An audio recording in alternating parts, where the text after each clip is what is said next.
Find the nth derivative கேட்டிருக்காங்க. y is equal to sin cube x.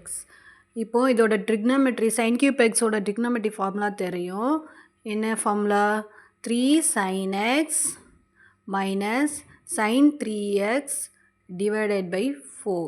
இதுதான் sin cube xோட formula. Next இதுக்கு என்ன கண்டுபிடிக்கணும்? nth டெரிவேட்டிவ் கண்டுபிடிக்கணும். அப்போது yn is equal to 1/4 வெளியே எடுத்துடலாமா? காமனாக இருக்கா?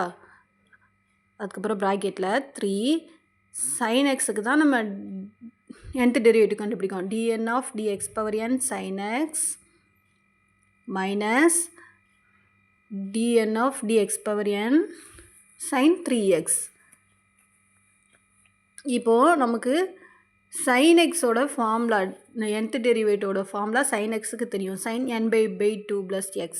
அப்போ ஃபார்முலாவில் அப்ளை பண்ணிடலாமா? 1/4 3 இன்ட்டு sin xக்கு நமக்கு ஸ்ட்ரைட்டாகவே ஃபார்முலா வந்துருச்சு. sin n/2 plus x. அப்போ அதை போட்டுடலாமா? sin n/2 plus x minus இப்போது sin 3x வந்திருக்கு. sin axோட ஃபார்முலா என்னது? a power n sin n/2 plus ax. a வர இடத்துல 3 இருக்குது, போடலாமா? அப்போ a power n இடத்துல 3 a power n போட்டாச்சு. sin n/2 plus ax. a வர இடத்துல 3 போட்டாச்சு. சாரி, அது n/2. That's all. இதுதான் ஆன்சர்.